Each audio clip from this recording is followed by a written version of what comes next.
Something else that's breaking at least pocketbooks is the cost of a used car. Let's bring in somebody who's got a platform that you may want to take advantage of, because you can find a car apparently for a little bit less if you're buying and a little bit more if you're selling on Tread.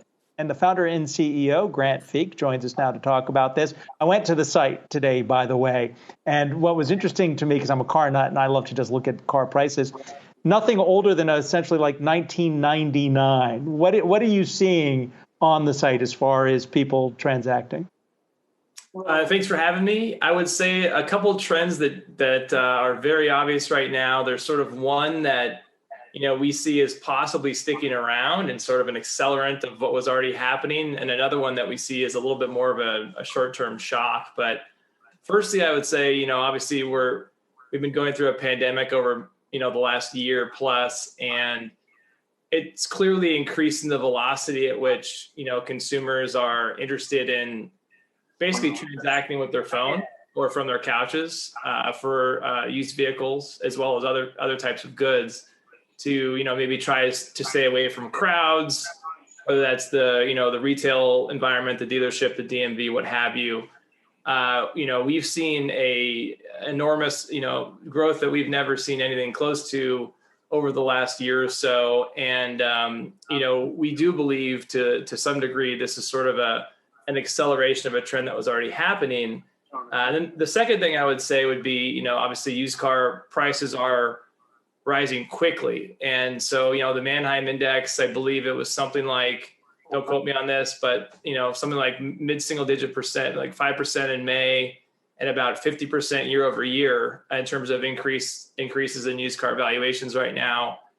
And, the number one, one of the things we're seeing, the thing that jumps to mind is if you own a vehicle on lease, it makes no sense to turn it into a dealership right now, because the likelihood that your vehicle residual value is greater than the street value is basically zero. So anyway, that's one trend that jumps to mind if you're selling a vehicle, but there are a lot of things that are a little bit out of whack right now.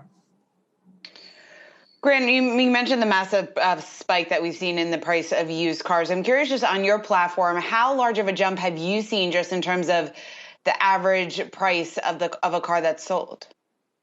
So the way our platform works, the seller has full control of the pricing, and our price recommendations are based on the same sources of data that drive Manheim, drive Kelley Blue Book, and others. So we're certainly seeing an average of, I would say, 50% in the last year.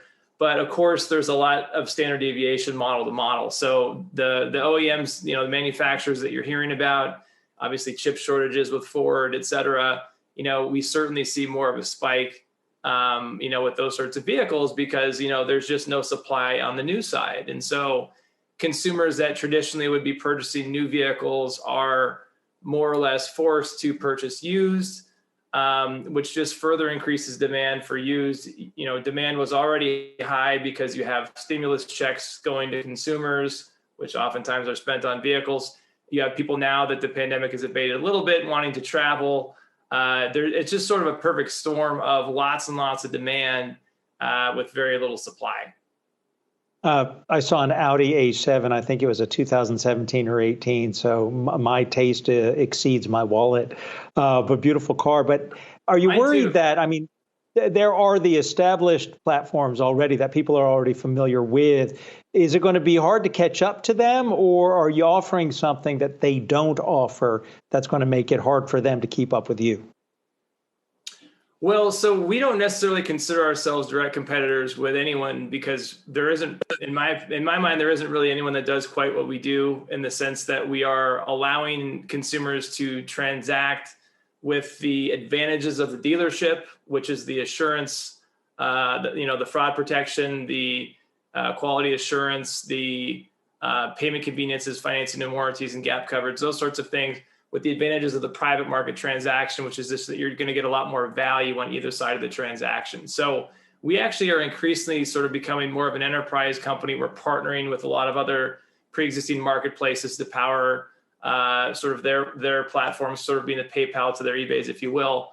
And the same goes for a number of franchise dealers. So we don't exactly consider ourselves competitive, But there's certainly no question in my mind that if you fast forward even 3 to 5 years into the future, if you consider that there are about 40 million used cars transacted annually right now in the US, I think you're going to see in a short order of time the majority of those transactions. So today it's maybe 8 to 10 million units a year are P2P, basically on Craigslist, transacted on Craigslist.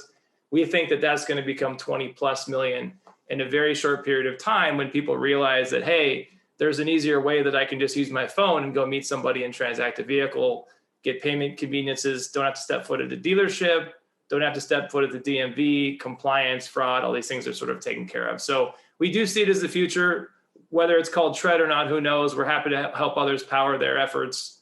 And we just want to be the ones to be part of building it, to be honest.